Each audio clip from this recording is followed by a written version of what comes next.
Welcome to Dr. Mary Travel Best's 5 Steps to Solo Travel Guide for those like you who need a little extra support traveling one at a time. I appreciate your feedback and travel questions as I write a workbook and a third book in the series, Part C, about my 90 days around the world. In this episode, the FAQ is, what should I ask? What do you wish you had known before booking your flight? What should you ask someone who's been there before? Today's destination is Chickamauga National Park. It's part 2 of my Chattanooga episode series. And now today's misstep, driving over hills, a tire came at us. My travel advice, what exercises should I do when I travel? And now the FAQ. What do you wish you knew before booking your flight? What should you ask someone who's been there before? So I'm going to give you a few more questions that you can ask someone before you plan your trip. Here's the first question.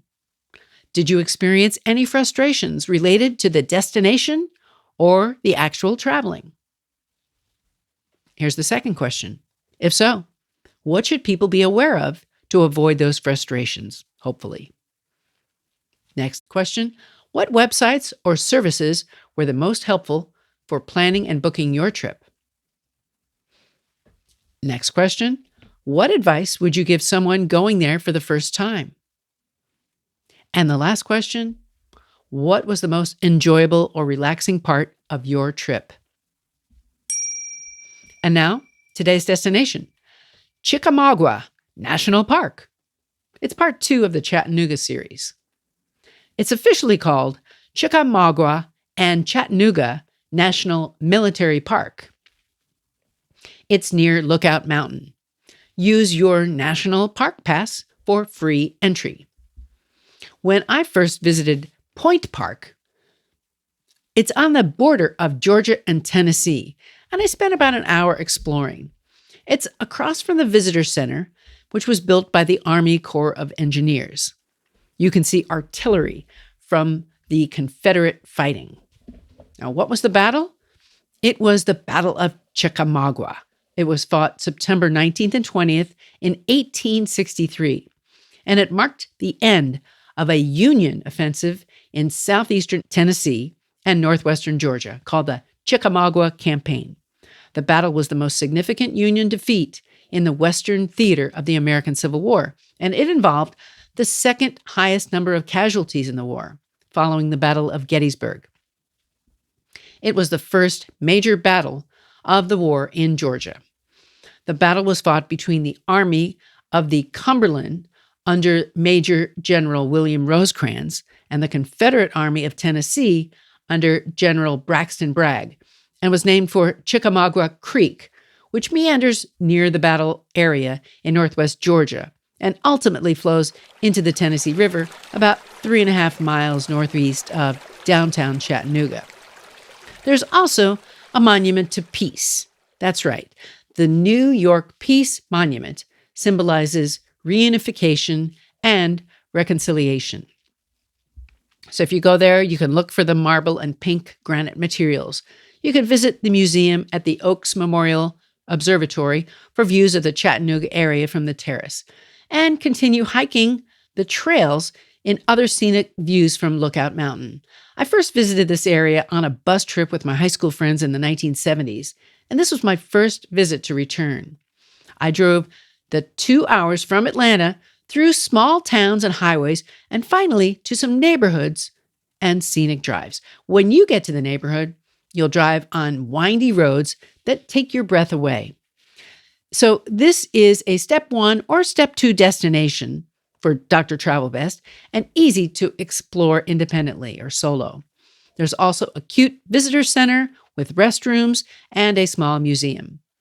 The awe-inspiring view from Lookout Mountain Battlefield over Point Park shows a bird's eye view of the Tennessee River and how it bends, a bit like a foot at the ankle. And when you go around the bend, you see the city of Chattanooga from above. You can even see the 3 bridges that cross the river to the town. The battlefield here was memorable, and you can follow the signs for Chickamauga Battlefield Tour, or you can just enjoy walking the grounds around the Peace Monument and listen to the birds chirping. It's an excellent way to enjoy your day in Georgia or Tennessee. And now, today's misstep. Driving on the road over hills, and a tire came rolling at us and hit our car. Now, you're generally safe from tires in a car, but this tire stopped us. We hit the tire in our car, and we couldn't drive any further. We had to get a tow truck and brought the car home with us, about 200 miles away. It was a very expensive tow, and I hope you don't have that kind of experience. And now for today's travel advice. What exercises should I do when I travel? Well, you should try to stay as active as you are when you're home, which means you should try to maintain the same levels of activities, even if you're on the road a lot. You may need to take frequent breaks in your drive so you can stretch, walk a bit, and even do more intensive exercise. Stretch every 2 hours on a plane or train. I tried to find a pool where I can swim anytime I travel. I'm a member of the YMCA, where I can go anytime. There are more than 2,700 YMCAs in the U.S., and also 120 countries have a YMCA. So let's use it. It's how we both can keep our exercise routines when we travel.